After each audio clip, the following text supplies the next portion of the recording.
What's going on, guys? Jory here, back with another video.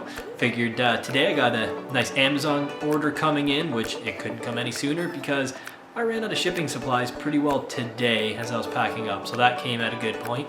And I got a bunch of stuff in to pimp my desk out a little bit because it's messy and needs a bit of a clean. So I'll share some sales with you guys and show you how my desk turned out.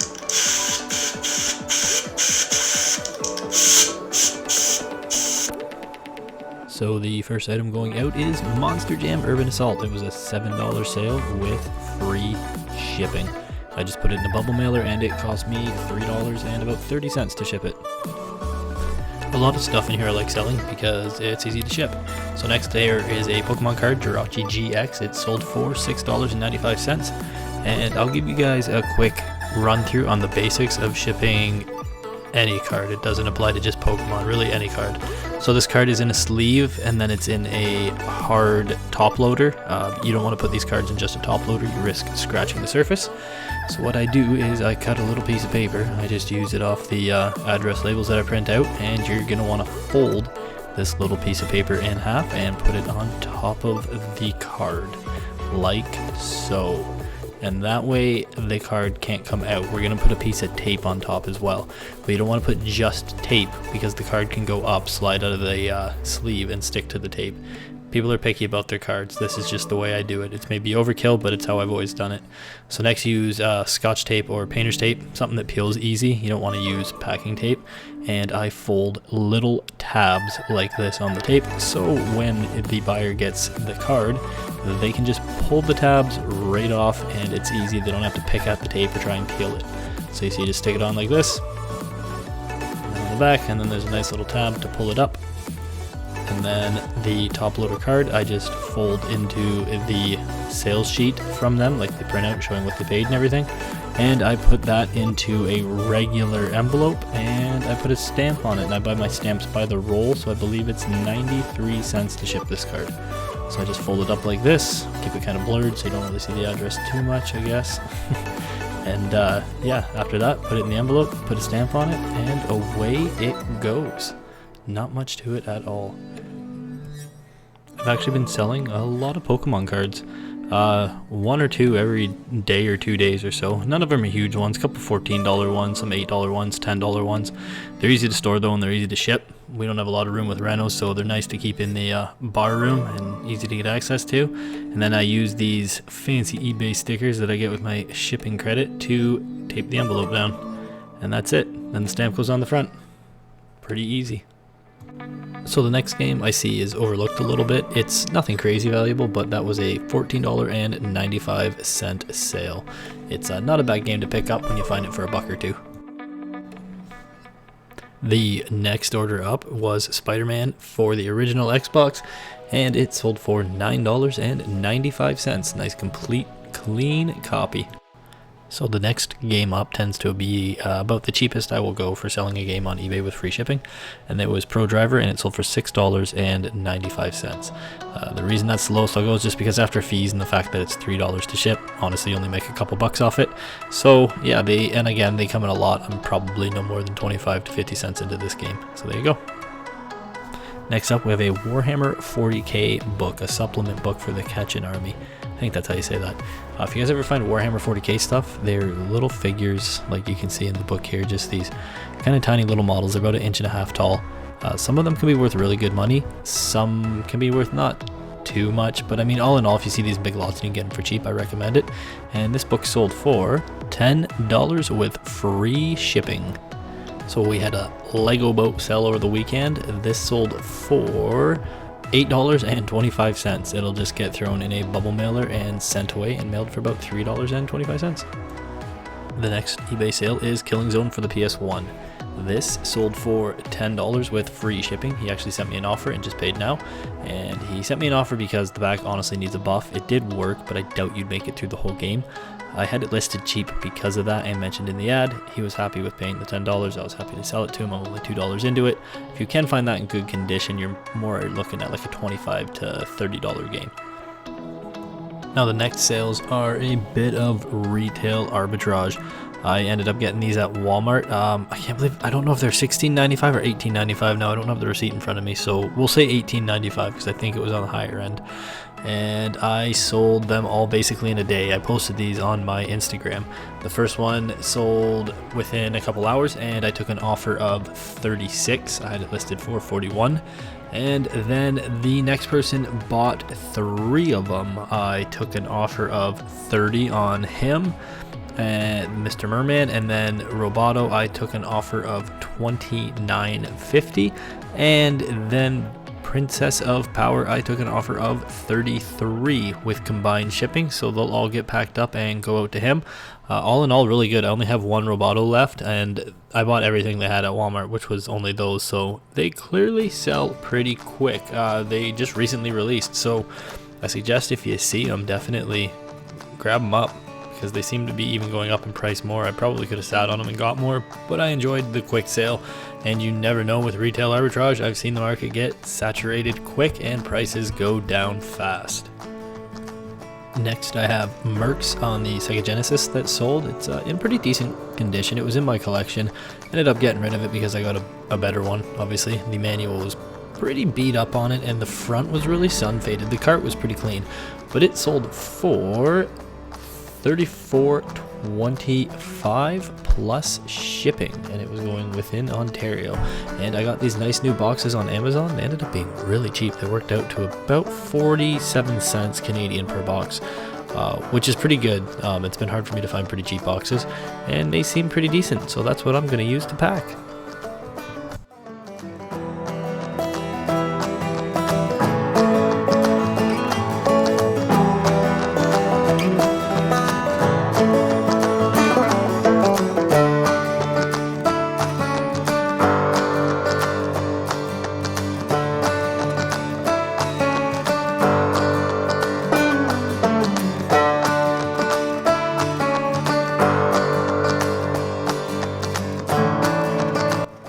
So, if you can't already tell, I desperately need my Amazon order to get here for packing supplies. 1, I'm running very low on tape. 2, my tape dispenser tool thing is broken. 3, as you'll see later on in the video, my box cutter is no longer around, so I have to use a pocket knife. On top of that, I'm running low on bubble wrap, so it's going to be mostly packing paper. The order's supposed to come in today, so I'm hoping it does, because I know more is going to sell before the Sunday's out, because it's still pretty early. That's my fault for not being totally prepared, but I'll have all the new stuff when it shows up today, so I'll be back on track and not wasting as much time shipping.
Just a little bit of a Frankenbox hack job, but it works and it'll get there safe, and that's all that matters.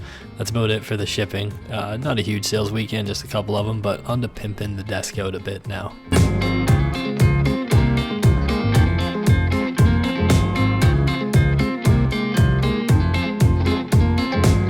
So I don't get a ton of these envelopes that you're about to see because I don't ship a lot of comics, but I got compostable envelopes, which I thought was pretty cool. You can just throw them in the compost, get rid of them. They weren't too much more than the regular ones anyway, so I went with them. So the first thing I got to kind of help my little desk situation out is one of these card readers. The only issue is I realized after I bought it that the cord is actually pretty short, so I'm likely gonna end up mounting it underneath the desk or on the computer. I'm not really sure yet. It was supposed to go on top of the desk, but I don't think it's gonna work that way.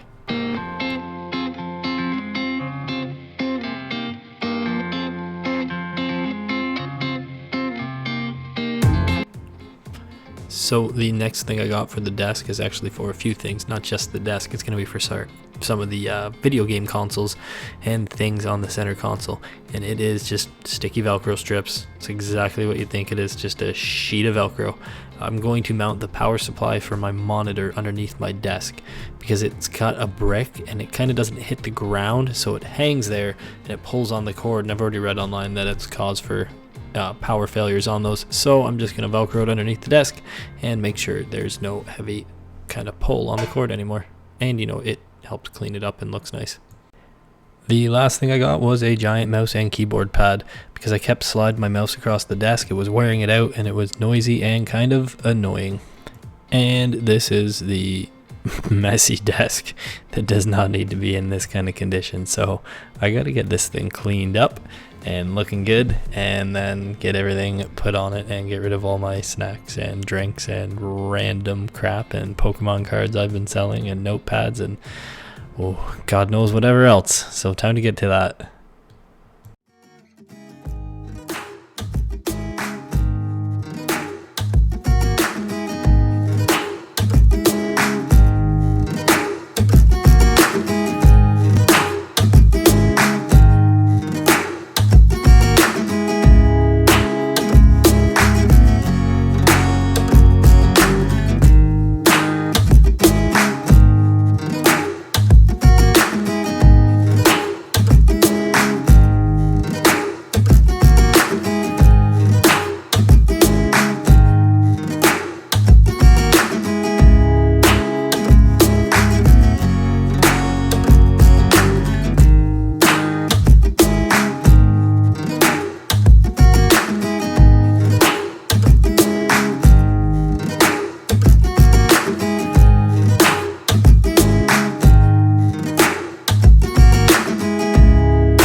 So that's my desk all organized. That card reader was too short.